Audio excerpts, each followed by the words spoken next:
right, Coach, everyone, thanks for coming. Coach Dickson, it's been a long wait to get an East Regional game in this building.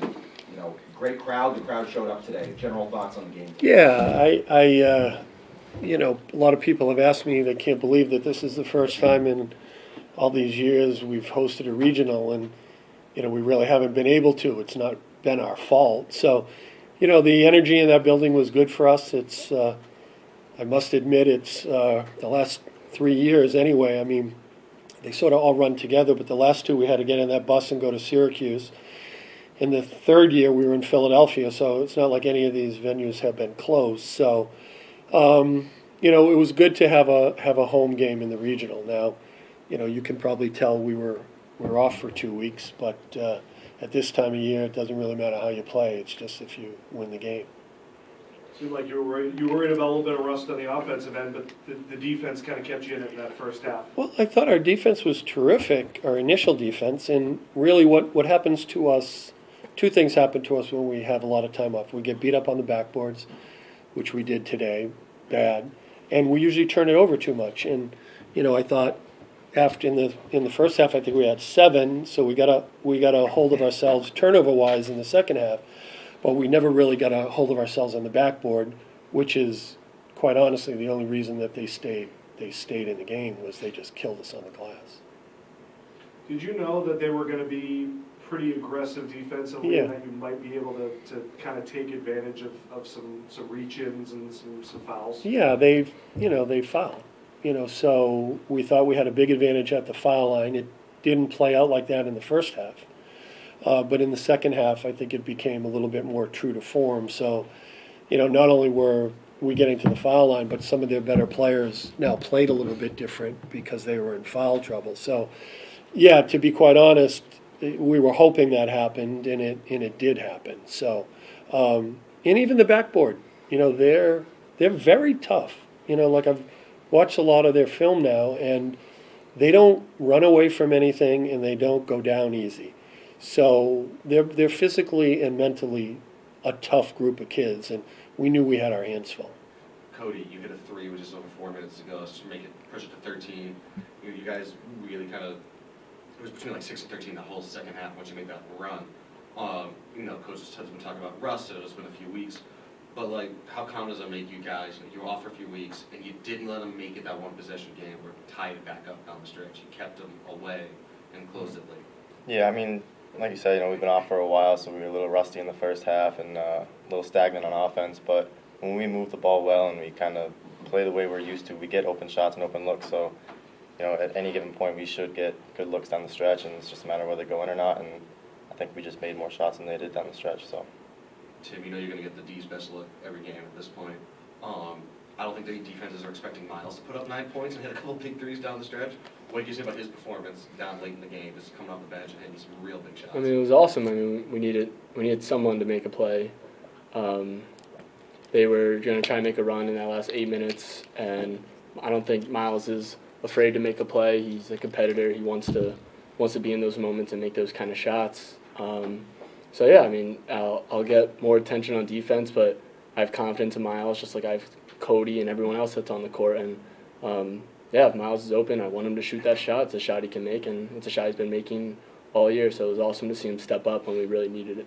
Yeah, and it's like even his first half performance, I think it was 0 for in the first half, right? So all his numbers pretty much came in the second half, which is you know, like as a coach, it's really incredible to see for a young player that starts off poorly, and then in the second half, he makes plays that matter. So somebody had to do it. Keith, what did you think of Chris's performance? I mean, Yeah. he really just stepped up to the moment in a big Yeah, way. Chris was terrific, and you know, if he had made his free throws, that turns into a monster performance. But he, you know, we found him on the baseline in zone offense. You know, they probably played us 4, 6, 7, 8 possessions of zone, and Chris was the ball found Chris, and Chris finished or got fouled on the baseline. So I thought he was terrific. We thought we had an advantage in his spot.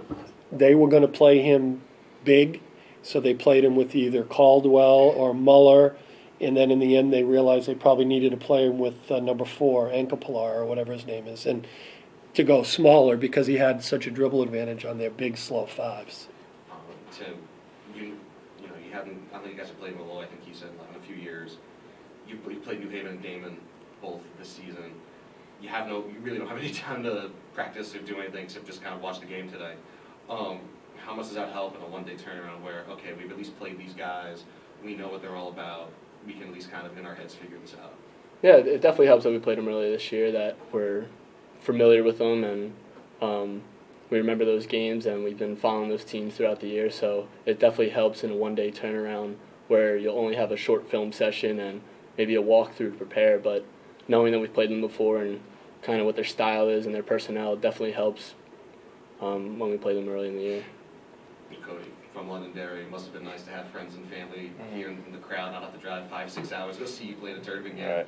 What was it like to play, a tournament game so close to home finally as a senior? Yeah, it was awesome. I mean, I'm used to having a big crowd from my family and like other members of the community. So, it's one of the reasons I chose to came here was so that they could come to games and they get to watch a big tourney game like this. 20 minutes from my house is pretty awesome. So, I love their support throughout the season, and hopefully we can get a couple more for them. Was that one of the more intense crowds you played in front of, not just here, but anywhere? Oh yeah. Does it seem like it was one of the biggest, loudest, frankly, Yeah. hottest crowds I've seen here in a decade or so? Yeah, that's the way it used to be quite honest. The 90s, yeah. Yeah, like your students make it like that. Right. So we've got a great crowd and support, but they're alumni or they're old. They're not yelling like that, right? Like, so our base is our community, and then when the kids show up, it just adds something different for us. So that's the best crowd we've had, I think, since we played New Hampshire College in that TV game, probably, in this gym in Stoutenburg. So, but, that's the way it used to be. And if we could get that through the end of the tournament, I think it'll really help us. To that end, have you guys been going out classes, down to the lunch hall or whatever, and been like, everybody needs to come out and watch these games? Yeah, there's definitely been a good energy around the campus. I mean, our media staff has done a great job promoting the games, and it's definitely good energy, and our team's social enough where we can try to get the word out and get people to come see a good tournament. You guys play with anything in the back of your heads as seniors?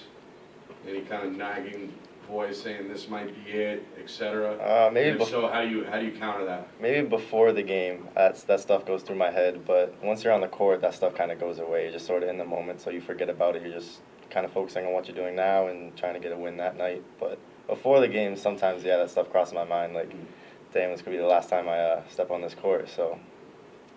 And then just last question, unless anybody's got something for the seniors. Your first career collegiate game against Molloy, opening the season. Yep. All right, so kind of put that into perspective. Talk a little bit about, kind of where you personally have come from so far back. I mean, for me, that's forever ago. And here we are, playing them again in the NCAA tournament. Obviously a completely different team, but put that into perspective for us, Cody. That's funny. I don't know how much you remember. I don't know how much you guys remember from that game. But We have them on film. So. Yeah, we actually, me and Tim, in Coach Santo's office, we actually watched some of that game, the first game we played. We watched our clips. It's crazy. I was probably 170 pounds tops. I'm swimming in my jersey. I don't know. That feels like forever ago, and it feels like we've made huge jumps since then. We've made a lot of progress and improvements to our games, and it's kind of cool to see where we are now. Yeah, things definitely come full circle. Watching the clips, I mean, we looked like babies on the court. And we're playing the first game. We're playing nervous. Is more defensive minuses that game than probably since. Right. But it's cool. I mean, it definitely comes full circle. And as the selection show was coming, it kind of looked like we were going to get Molloy, and me and Cody were kind of joking about it that, no way is this happening in full circle. But it's great. I mean, it's cool to see how much 4 years can change, where the teammates we had then who we are still close to, or even they're bringing up, like, can't believe you guys play Molloy. Like, this is where it started. But at the end of the day, we're just trying to focus on what we have to do play by play. At the end of the day, it's a team that we have to get by, and we try to put that kind of side stuff out of our mind because it's a distraction, and we just got to get things done. was that the stack tournament? Or was that? Yeah, that was at the stack tournament. Yeah. Thanks, guys. All right, Yeah, John, no problem. thanks. Thank you. Thank you. Appreciate it.